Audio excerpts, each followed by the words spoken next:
Szép jó napot mindenkinek! Ma egy olyan témáról fogok beszélni, amiről nem sokan beszélnek. Mert a köztudatban is elég ismeretlen, de ettől függetlenül mellőzhetetlen az említése is fontos, mint alapvető emberi méltóság szinten. Hát ma már régóta a szívemen volt, hogy egy ilyen videót csináljak magyar nyelvűnek, és hát most érkeztem el erre. Hát tulajdonképp, ahogy tudjátok, én Jehova tanúja voltam, tehát éppen ezért nekem ez a csoport, mint Isten szerető, de ugyanakkor nagyon félrevezetett hívők a vallásos vezetőik által még mindig nagyon közel állnak a szívemhez, és ez a műsor különösen a hölgyek, vagyis a testvérnők és a gyermekek szerepét illetően a vallásban fogja tárgyalni. Hát mert a széles mosolyok és a közvetlen barátságos párbeszédek és a szófogadó és szelíd bólingatások mögött gyakran több éves vagy évtizedes lenézés, háttérbe szorulás, megszégyenítés és abjúzálás is lappang.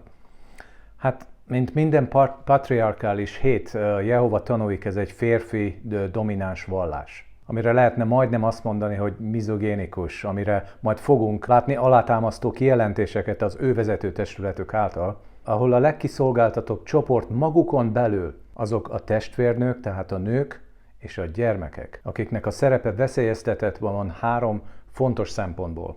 A gyerekbántalmazás, a nemi erőszak és a családon belüli erőszak. De mivel a tanúk folyamatosan emlékeztetve vannak arra, például a könyveik és a vezetőik előadásai által, amiket tápláló lelki eledelnek hívnak, és ez közvetlen Jehovától jön, hogy ők, mint Jehova népe, a legboldogabb emberek a világon, és az ő vallásuk, amit ők maguk az igazságnak hívnak, az egyetlen és a legtisztább vallás és Isten imádat a világon. Ezért nem nagyon mérik fel, vagy tudatosan nem akarják észrevenni, hogy ezekkel a dolgokkal kapcsolatban valami nincsen a spiccen.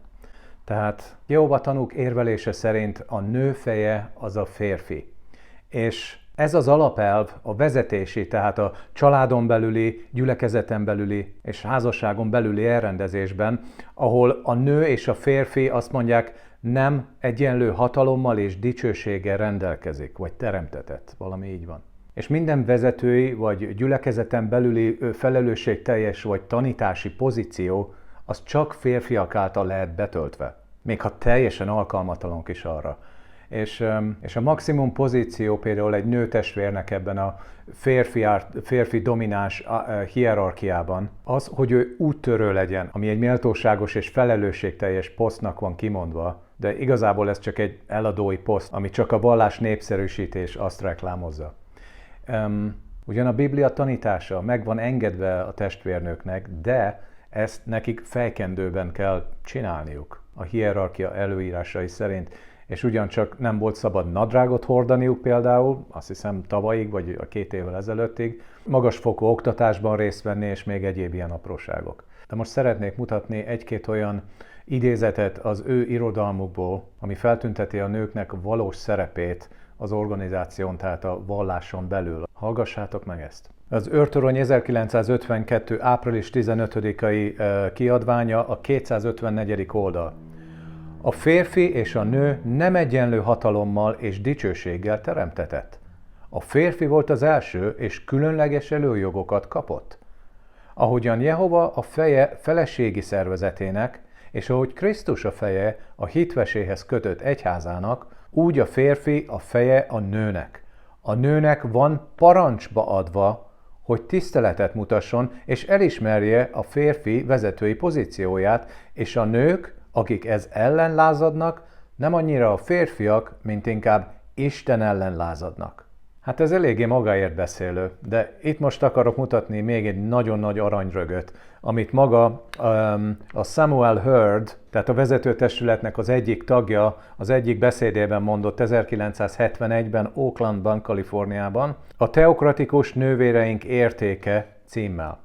Tudod, a tudósok szerint a nők koponyaűrő képessége 10%-kal kisebb, mint a férfiaké.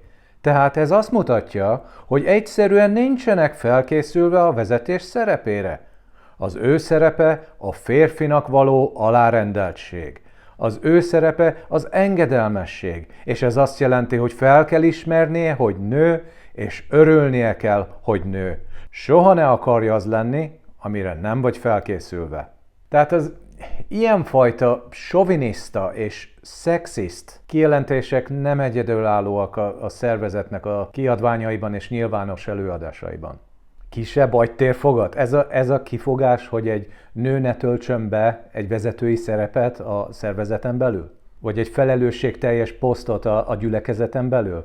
De érdekes, ez nem állítja meg például a kisebb fejjel rendelkező férfi testvéreket, hogy ők ne kapjanak magasabb beosztásokat, vagy hogy véni feladatokat és vezetői állásokat töltsenek be. Mert nem az agytérfogaton vagy a fejnek a méretén múlik, hogy valaki mennyire alkalmas bármilyen beosztásra, hanem a kapacitásán és a képességein. De most akarok említeni valami nagyon-nagyon sokkoló kijelentést, amit ti is megtalálhattok például, hogyha rámentek a jw.org weboldalára, ami a Jehova tanúiknak a hivatalos honlapjuk, és azon belül meg lehet keresni a JW applikáción az Őrtorony éves kiadványai alatt a 1972. január 1-i kiadványában, amik az olvasói kérdéseket ismertetik, és az egyik így hangzik. Vajon egy házas fél homoszexuális cselekedetei vállási okot képeznek-e a Szentírás szerint, felszabadítva az ártatlan felet az újraházasodásra? Ez a kérdés az egyik USA-ból, tehát az Egyesült Államokból jövő olvasótól jött, és a cikk részletekben menően kifejti az ótestamentumi és az evangéliumban említett felállást a házasságtörést illetően, ami csak az ellentétes nemmel való paráznassággal vagy házasságtöréssel magyarázza az egyedüli érvet, ami érvénytelenít egy házasságot, de ezzel egyhuzamban a cikk ugyancsak kitér a homoszexualitásra és az állatokkal való fajtalankodásra. És mint záró összefoglaló ez a cikk így fogalmaz. Bár mind a homoszexualitás, mind az állatokkal való fajtalankodás undorító perverzió, egyik esetben sem szakad meg a házassági kötelék. Csak azok a cselekedetek szakítják meg, amelyek az egyént egy testé teszik egy másik, ellentétes nemű személlyel, mint a törvényes házastársával. Tehát lehet, hogy én nem értem ezt az egészet jól, de ha csak egy szimpla józan ésszel akarjuk ezt az egészet lefordítani, azt mondja a vezetői szervezetük ebben a cikkben, hogy például, hogyha a családapa vagy a férj, ő a szomszédba a Pistával szexel már évek óta, vagy a családi kutyával, vagy pónival, vagy akármi, ez nem alap a házasságtörésre? Ha te egy nő vagy, gondolj bele ebbe, most mit mond ez a cikk. Vagy ha egy férfi vagy, mert a másik irányba is működhet például ez. De az ilyenfajta abszolút eltorzult és félreértett és félreértelmezett bibliai alapelvek teljesen el vannak torzítva, és teljesen gusztustalanná teszik a házasságnak a szent egységét. Ez nekem valahogy annyira természetellenesnek és gusztustalannak tűnik, hogy én nem értem, hogy nem tiltották be például az ilyen cikkeket. De mindegy, most mindenkire ráadjom, hogy a saját következtetéseket vonjátok le, és a következő téma az a nemi erőszak. Tehát a Jehova tanúik eljárása a nemi erőszaki vádalmazásokat illetően gyakran ahelyett, hogy a rendőrséget hívnák, ők alakítanak egy kivizsgáló gyülekezetet, ami 3 vénből, tehát 3 férfiből áll. Nőknek jelenléte nem engedélyezett. És ez a kivizsgáló bizottság, ők részletekbe menő bevallást és eseménybeszámolót igényelnek az állítólagos áldozattól, mint egy rendőrségi kihallgatás, sőt, bizonyos esetekben pedig még demonstrációt is akartak látni a támadást illetően, hogy pontos képet kapjanak a szituációról. Ugyancsak az Őrtorony és az Ébredjetek magazinokban emlékeztetik a jövőbeli áldozatokat, hogy támadóikkal szemben figyelmesnek, együttérzőnek és megértőnek kell lenniük. Az Ébredjetek magazin 1984-es február 22-i kiadványa az Ellenálltok az erőszaktevőknek című cikkben 24. oldal így mondja: a kiszemelt áldozatnak emlékeznie kell arra, hogy az erőszaktevő is csak ember. megértően kell bánnia vele, embertársaként. Tehát ez a bírói bizottság, ami képzetlen és alkalmatlan emberekből áll, a kriminális és bűnügyi törvény és eljárásokat illetően, dönti el, hogy mi legyen a sorsa egy megerőszakolt nőnek vagy lánynak? Vagy kiskorúnak? Mert ugye semmi joguk nekik ehhez. Mert ez bűncselekménynek számít, és ez a rendőrségnek az ügye lenne. De ők többnyire szervezeten belüli igazságszolgáltatást, illetve ítélethozatalt gyakorolnak, ha az egy gyülekezeten belüli személyt illet, ami természetesen nem csak hogy törvényellenes, de jogtalan, és felhatalmazás nélküli bíráknak nevezik ki saját magukat. De visszatérve csak még egy pillanatra még egyszer, milyen megalázó és megszégyenítő a trauma tetejébe az áldozatoknak, hogy még a legapróbb részletekbe menőbb beszámolót, sőt valamikor demonstrációt is kell a leányoknak és a nőknek tenni ezelőtt a 3 vén férfi előtt. Tehát milyen esélye van például egy fiatal nőnek egyedül, vagy egy gyermeknek, hogy az ő szava egyedül szembesüljön egy gyülekezetenbeli tiszteletre méltó és jó reputációval rendelkező férfi testvér ellen. Szóval kinek fognak hinni valószínűleg? Tehát ez szerintem állatias, ez perverz, nem is említve, hogy jogtalan, és nem is jelentik fel a hatóságoknak ezekben a gyülekezetekben beli támadókat. És az pedig akkor már törvényszegés is, ami sajnos többször történik, mint nem. Legalábbis 2014-ig. De ezt hallgassuk még meg.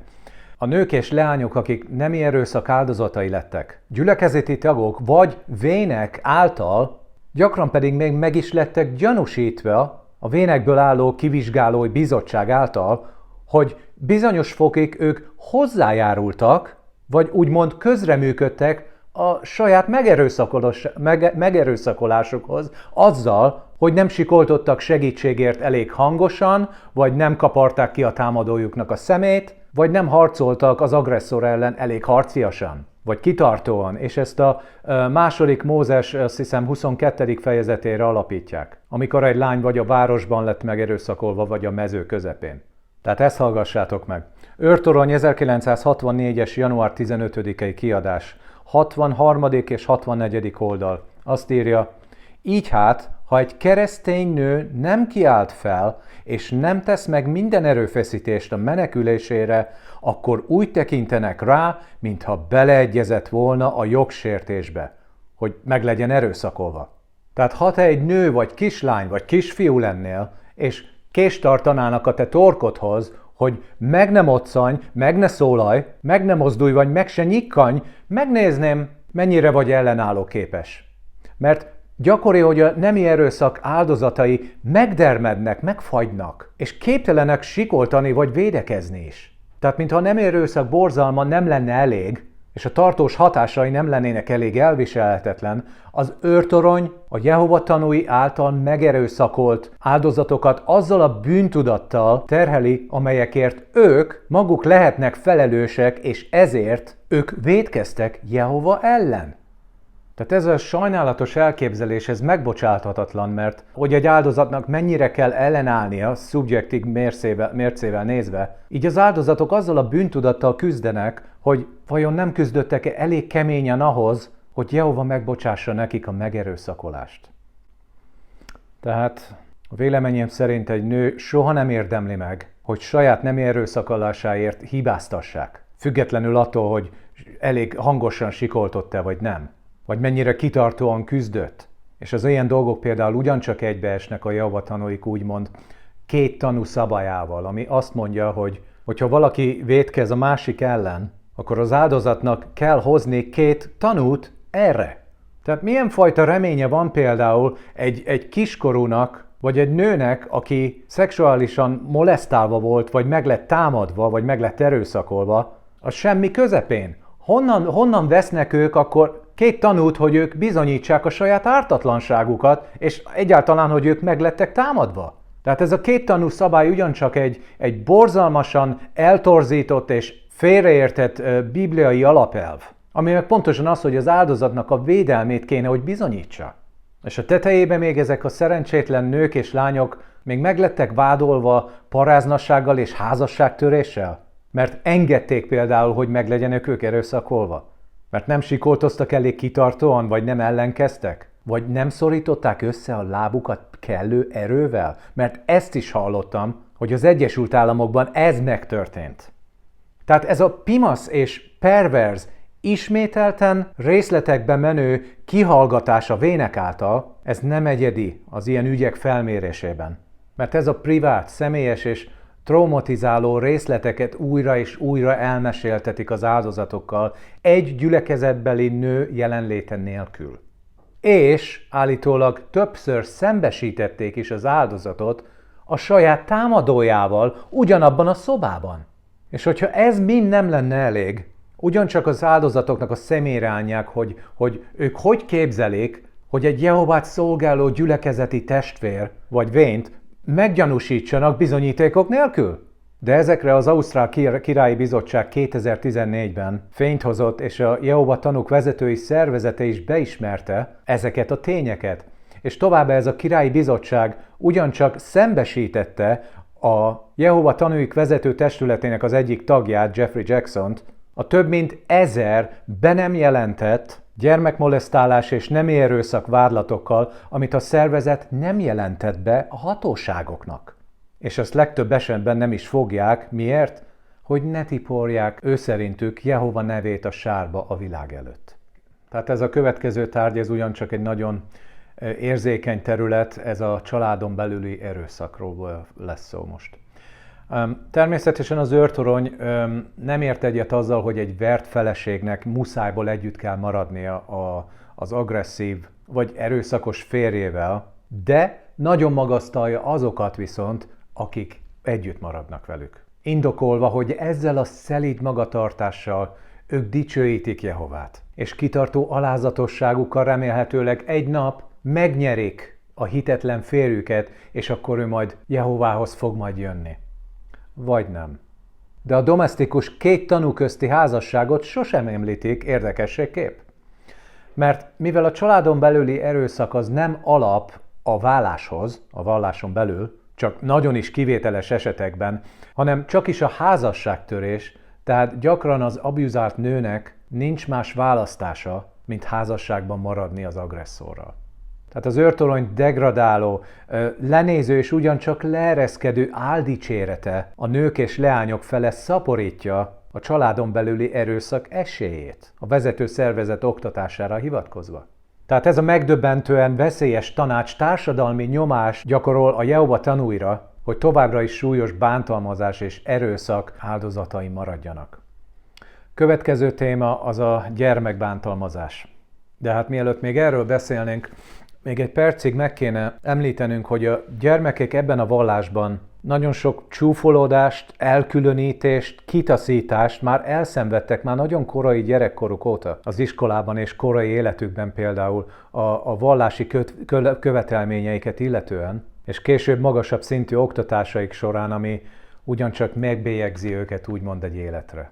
Mivel ők állandóan emlékeztetve vannak arra, hogy ők nem a világ része, az elkülönülés, illetve az elkülönítés a szülők és a vallás által, és a nem keveredés az úgymond hitetlenekkel, akik nem Jehova barátai, sokszor szociális és beilleszkedési problémákat váltanak ki belőlük később, és a lázadozás és az fajta elnyomás miatt majdnem egyértelműen bekövetkezik, a korai nagykorúságot betöltve már.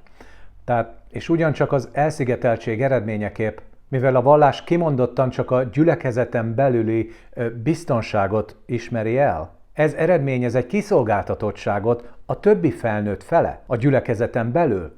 És több pedofil kihasználja ezt a szituációt, hogy állarcban elnyerjék a szülők és a gyermekek bizalmát, és szabad utat nyerjenek a gyülekezeten belül a kiskorúakhoz. Mert tudják, hogy a szervezet védelme alatt állnak, és diszkrécióval lesznek ők kezelve, ha elkapják őket, hogy ne legyen Jehova neve a sárba tiporva a világ előtt, és ne legyen az ő szervezetve szégyenbe hozva.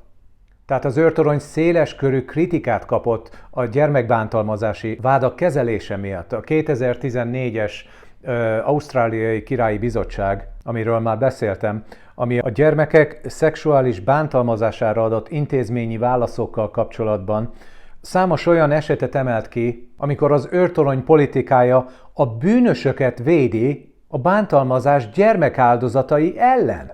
És ugyancsak meg kell említeni, hogy amikor egy ilyen bírói bizottságot ők alapítanak. Most megint a vénekről beszélünk a Jehova tanúin belül.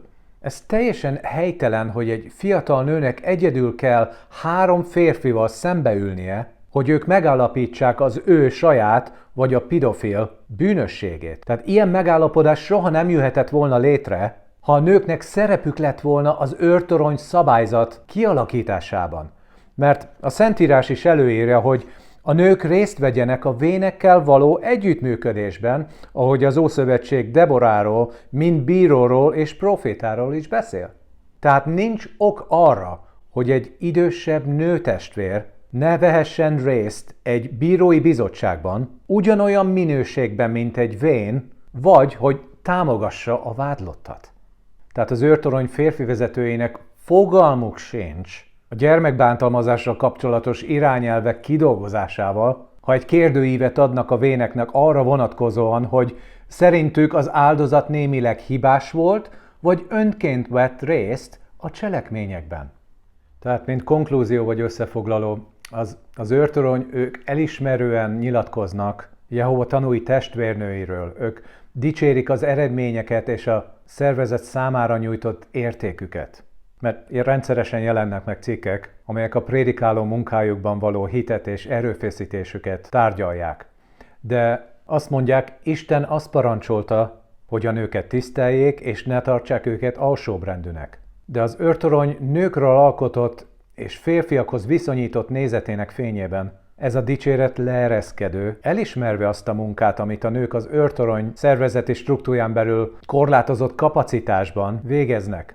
Szóval még hogyha pozitívnak is tűnik, az őrtorony terminológiája az lealacsonyító és megalázó. Mert olvashatjuk, hogy az asszony Isten ajándéka volt Ádámnak, és tökéletes segítője volt neki. Ez az őrtorony 2014-es augusztusi száma. Tehát az egyenlőség látszatának a kihangsúlyozása elterelő figyelmet arról az alapelvről, hogy a nőknek alá kell vetniük magukat a férfiaknak. És a vezetési elrendezés az leértékeli a nőket. És tragikus következményekkel jár az olyan helyzetekben, mint a családon belüli erőszak, a gyermekbántalmazás és a nemi erőszak. Tehát én felkavarónak látom és találom, hogy tehát ezt az irányító testületet olyan férfiak vezetik, akik hajlamosak az ilyen tudatlan kijelentésekre. És az ő nőkről alkotott nézete, és az, hogy ahogyan olyan témákat kezel, mint a nemi erőszak, gyermekbántalmazás vagy a családon belüli erőszak, fel kell tenni magadban a kérdést, hogy ők alkalmasak-e az életed irányítására. Tehát őszintén szólva én félek belegondolni, hogy hány családot, hány házasságot, hány gyermekkort tett tönkre ennek a szektának a vezetőtestülete a szélsőséges és félreértelmezett tanításaikkal. Hány tönkrement gyermek fordult alkohol és drogfüggőséghez, hogy megküzdjenek a mindennapjaikban még mindig élő traumával, amit elszenvedtek, és még mindig nem kaptak igazságszolgáltatást. Hány feleség és hány anya áldozta föl az öntiszteletét, az önméltóságát, a függetlenségét vagy a karrierjét, hogy alárendeljék magukat ennek a vallásnak a sovinisztikus és szexista és degradáló nőgyűlölő nézeteire, mert azt tanították nekik, hogy ez is Isten így várja el tőlük, és ez Isten elrendezése. És sokuknak totális alárendeltségben és alázatosságban és megaláztatásban kell élniük, és több esetben lehúnyt szemmel és befogott szájjal kell eltűrniük a családi erőszak körülményeit, hogy engedelmességüket bizonyítsák Jehovának és az ő szervezetének. Tehát valószínűleg nagyon sok aktív Jehova tanúja azt fogja mondani ezekre a dolgokra, amik most elhangzottak, hogy ez megbotránkoztató, ez rágalmazás, ez hazugság, és hogy képzeli ő ezt el meg, hogy milyen sajnálatos, hogy én a volt hitemet és a volt hittársaimat támadom. Én nem pontosan ezt mondom, hogy én nem a saját hittársaimat támadom, vagyis a volt hittársaimat, hanem pontosan ez az, hogy fényt akarok vetni az ilyenfajta igazságtalanságokra, az ilyenfajta szervezeten belüli kiszolgáltatottságára a nőknek és a gyermekeknek, amit Jézus soha az életben nem tett volna, hanem mert ő mindenkit úgy kezelt, mintha ő a saját gyermeke lett volna. együttérzéssel, alázatossággal, diszkrécióval. És hogyha azt gondoljátok, hogy nekem ezeket a dolgokat titokba kéne tartani, akkor ti még mindig nem ismertek engem. Mert Jézus ezt mondta, hogy minden, ami titokban van tartva, és minden, ami a sötétségben hangzik el, az ki fog tudódni, és a háztetőkről kell nekünk azokat mind kürtölni. Tehát én nem a megtévedt embereknek a rossz tanításaival vagyok ellenben, hanem a sötétség tanaival. Azokkal a dolgokkal, amik által megvannak vakítva a vallás vezetői, és ezeken keresztül a jóhitű és őszinte hívők, akik minden áron csak meg akarják ismerni Istent, és őt akarják szolgálni. Ők teljesen le vannak börtönözve, és jogtalan megfélemlítések által az életük teljesen kilátástalan, mizériás és depresszióssá válik. És én ezt nem hiszem, hogy ez lenne Istennek vagy az akarata, vagy a kívánsága, vagy hogy ez lenne ő neki a szívének az álma. Tehát mindezek az elhangzott dolgok, amit most említettem, ezeket mind megtalálhatók az ő weboldalukon. Magyarul sajnos több dolgot már nem lehet megtalálni, mert vagy lelettek törölve, élnek több ilyen őrtorony és ébredjetek cikkek, de az eredeti angol változatokban még meg lehet ezeket találni, és én onnan fordítottam őket. Sajnos már nagyon sok olyan dolgot megsemmisítettek és levettek már a weboldalukról, ami igazolná az ilyeneknek a valóságát és a súlyosságát, de ettől függetlenül, aki igazán akar megtalálni ilyen dolgokat, ez még mindig lehetséges. De én itt most már be akarom fejezni az egész Jehova tanúik és az őrtoronnyal való botrányokat és ezeknek a kibeszélését, de és csak most én ezt szükségesnek találtam még így utoljára, hogy ti mindannyian tudjátok az ilyen dolgok valóságát, és hogy tudjatok az ilyenekről egyáltalán.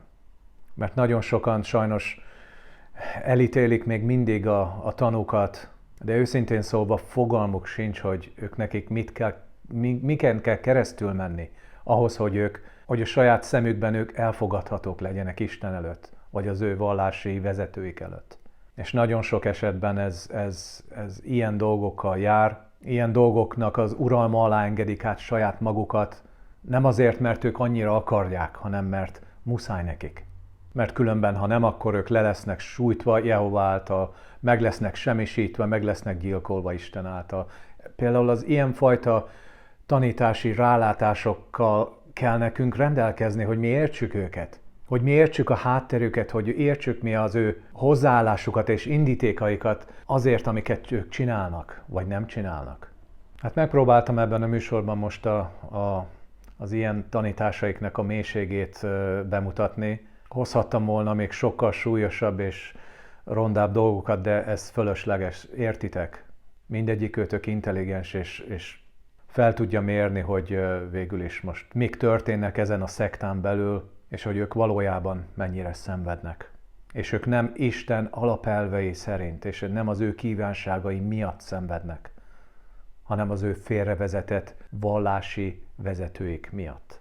Tehát remélem ez a videó adott nektek elég információt. A jövőben most már tűrtőztetni fogom valószínűleg kicsit magam ezektől a őrtorony cikkektől, mert szerintem már semmi értelme, hogy itt ezekről tovább beszéljünk, mert ami a legelső és az egyetlen lényeges dolog, ami lelki megmentésünket és az átalakulásunkat illetően, az az evangélium, az Isten jó híre. És én ezért csináltam a csatornámat, ezért neveztem el a csatornámat az Efézusok 1:6-os verse után, ami azt mondja, hogy mi legyünk az ő kegyelmének a dicséretére. Tehát a kegyelme dicsérete, vagyis a praise of his grace angolul. Én erre építettem, mert az ő kegyelme az, ami valójában megszabadít minket mindentől. A bűnjeinktől, az elkárhoztatástól, de és ugyancsak ez szabadít minket. Teljesen meg saját magunktól, a rossz és hibás elképzeléseinktől, ami nekünk van saját magunkról, de legfőképp viszont csak az ő kegyelme által és a szeretete által tudjuk mi Isten megismerni. És nem csak, hogy megismerni, hanem, hogy egy legyünk vele, ahogy ő is szeretné ezt. Ő egy szellem és ő egy lélek akar te veled lenni. És Isten személye az nem olyan, mint ahogy a vallások tanítják nekünk, hogy alig várja, hogy na mikor buksz el, és akkor majd jól a fenekedre vág. Vagy elpusztít. Egyáltalán nem. Ő az az Isten, aki a 99 juhot ő egyedül hagyja azért, hogy az egy elveszettet, vagy eltévedt, vagy elbarangolót ő visszahozza. Hogy megtalálja őt, bekötözze a sebeit, felemelje és a hátára és a vállára tegye, és hazavigye őt. És mi vagyunk ezek a kis sérült juhok. És Jézus azt mondja, hogy ő odaadja az életét a juhaiért. És ő ezért jött, hogy ő ezt tegye. Ezt tette meg ő, te érted és én értem. Ez az Isten igazi szeretete.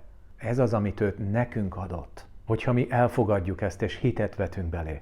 Nem csak az, hogy megbocsát és megszabadít minket minden bűnünktől és a bűneink ítéletétől, hanem örök életet ajándékoz nekünk a megbocsátása által. És ő nem használ megfélemlítést arra, hogy mi engedelmeskedjünk neki, hanem ő a saját szeretetével próbál meggyőzni minket. Na hát ennyi volt most erre a napra. Remélem nem volt túl brutális egyes részleteknek a meghallgatása, de szükségesnek tartottam, hogy ezek meg legyenek említve és a világosságra legyenek hozva. Remélem akkor sikerült valami új információt mondanom nektek, és akkor majd találkozunk a következő videóban. Addig is Isten áldjon benneteket, szeretlek benneteket, és akkor majd beszélünk a következő alkalommal. Sziasztok!